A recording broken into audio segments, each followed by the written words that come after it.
Hello friends, welcome to English literature guide. आज हम discuss करेंगे the father of tragedy Aeschylus and इनका लिखा प्ले प्रोमीथियस बाउंड। तो चलिए डिस्कशन स्टार्ट करते हैं और जानते हैं एस्किलस के बारे में।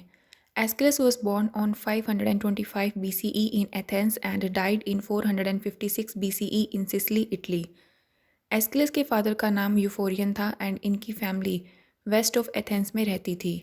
एस्किलस को फादर ऑफ ट्रेजेडी कहा जाता है। एस्किलस एथेंस के major dramatic competition the great Dionysia के नोटेबल पार्टिसिपेंट्स में से थे। The great Dionysia festival of Dionysus का एक पार्ट हुआ करता था। ग्रीक माइथोलॉजी में डायनिसस वाइन एंड वेजिटेशन के गॉड माने जाते हैं। एस्किलस ने अपने लाइफ टाइम में 90 प्लेस लिखे एंड इनके लिखे आधे से ज़्यादा प्लेस एथनियन फेस्टिवल पर परफॉर्म किए गए एंड हर बार एस्किलस को फर्स्ट प्राइज़ मिला। एस्किलस के लिखे 90 प्लेस में से ओनली 7 ही सर्वाइव कर पाए। इनके नाम हैं Persians, 7 against Thebes, the Suppliants, trilogy, Oresteia, Prometheus Bound. इन 7 प्लेस में से most famous work Prometheus Bound है। नेक्स्ट बात करते हैं प्रोमीथियस बाउंड की। प्रोमीथियस बाउंड एक ग्रीक ट्रेजिक प्ले है। ये ग्रीक माइथोलॉजी के एक इवेंट पर बेस्ड है। माना जाता है कि इस प्ले को एस्किलस ने 479 BCE से 424 BCE के बीच लिखा था।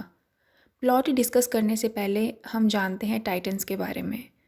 ग्रीक माइथोलॉजी में ऐसा माना जाता है कि Titan Gaia means earth and Uranus means sky के चिल्ड्रन हैं। गाया एंड यूरेनस के टोटल 12 चिल्ड्रन हुए जिन्हें टाइटन्स कहा गया। इनमें 6 male Titans and 6 female Titans थे। इसके अलावा इनके डिसेंडेंट्स हुए जिनमें से एक हैं प्रोमीथियस। प्रोमीथियस एक एक्सीलेंट ट्रिक्स्टर है एंड ह्यूमंस के लिए गॉड ऑफ फायर है। प्रोमीथियस वर्ड का मीनिंग होता है फोर थिंकर, मीन्स फ्यूचर का सोचने वाला। अब जानते हैं प्रोमीथियस बाउंड की समरी। सो प्ले की स्टार्टिंग में हम देखते हैं गॉड ज्यूस के 2 सर्वेंट्स क्रेटोस एंड बिया को। इनके साथ Hephaestus the God of power and fire है। ये तीनों मिलकर टाइटन डेटी प्रोमीथियस को एक माउंटेन पर बांध देते हैं। क्रेटोस कहता है कि ह्यूमंस को फायर देने की ये पनिशमेंट है। प्रोमीथियस को गॉड ज्यूस के रूल को एक्सेप्ट करना सीखना होगा। हेफेस्टस जो प्रोमीथियस का फ्रेंड था, उसे प्रोमीथियस की ये हालत देखकर उस पर तरस आ रहा था। वो प्रोमीथियस को इस तरह चेंड देखकर दुखी था। क्रेटोस हेफेस्टस को दुखी ना होने के लिए बोलता है क्योंकि ज्यूस के एनिमी से सिंपैथी डेंजरस है। हेफेस्टस अपना काम ख़त्म करके क्रेटोस एंड बिया के साथ चला जाता है। प्रोमीथियस की पनिशमेंट माउंटेन पर बंधे रहने की ही नहीं थी, बल्कि ज्यूस ने एक ड्रेडफुल ईगल प्रोमीथियस के लीवर को खाने के लिए लगा दिया था। प्रोमीथियस टाइटन था तो हर बार लीवर खाने पर बॉडी में फिर से लीवर डेवलप हो जाता था।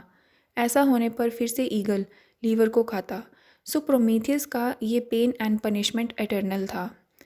प्रोमीथियस नेचर को उसकी सफरिंग्स विटनेस करने के लिए कहता है। ये सफरिंग्स उसे किसी और ने नहीं बल्कि सुप्रीम गॉड ज्यूस ने दी हैं। प्रोमीथियस कहता है कि उसके पास प्रोफेसी का गिफ्ट है और वो जानता है कि आगे क्या होने वाला है, इसलिए वो अपनी किस्मत में लिखी ये सफरिंग्स टॉलरेट करेगा, बिकॉज किस्मत से कोई जीत नहीं सकता। फिर अचानक से प्रोमीथियस विंग्स का साउंड सुनता है और ये ओशियनाइट्स के विंग्ड चैरियट का साउंड था।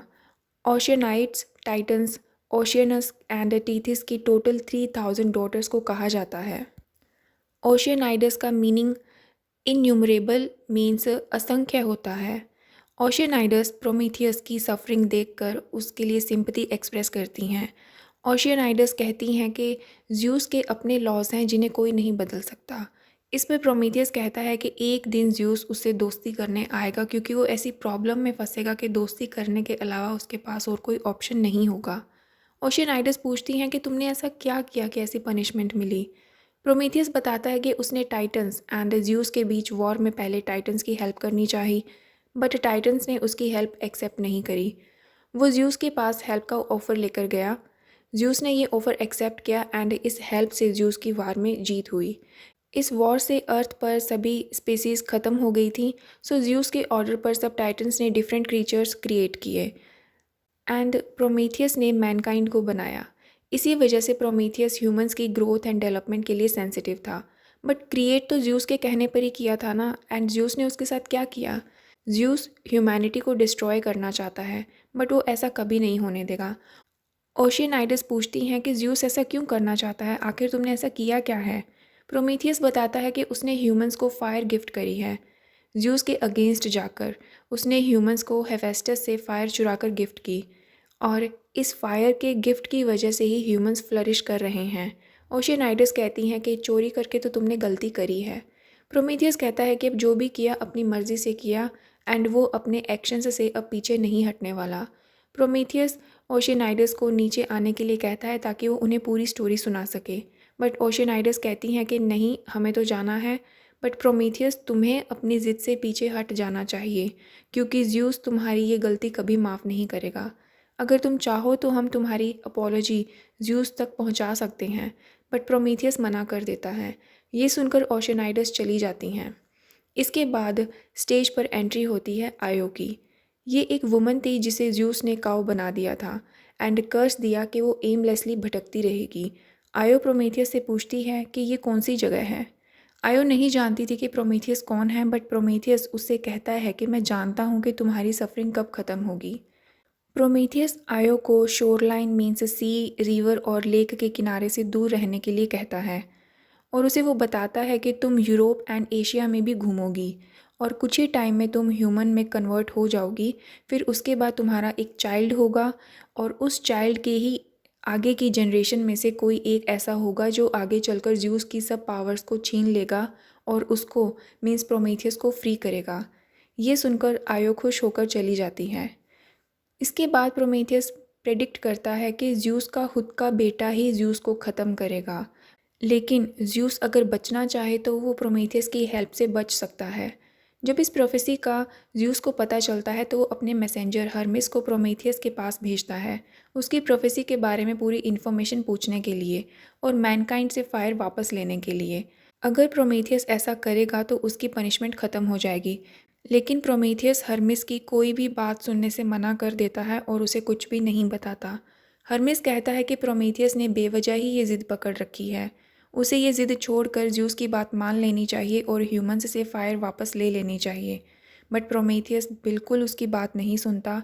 फिर ओशियनाइडस भी वहाँ आ जाती हैं एंड प्रोमीथियस को फ्री करने के लिए हर्मिस से रिक्वेस्ट करती हैं, बट उसका कोई यूज़ नहीं था।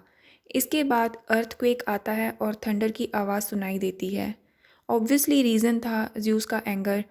प्रोमीथियस कहता है कि नेचर के सब एलिमेंट्स को उसकी सफरिंग को विटनेस करना चाहिए।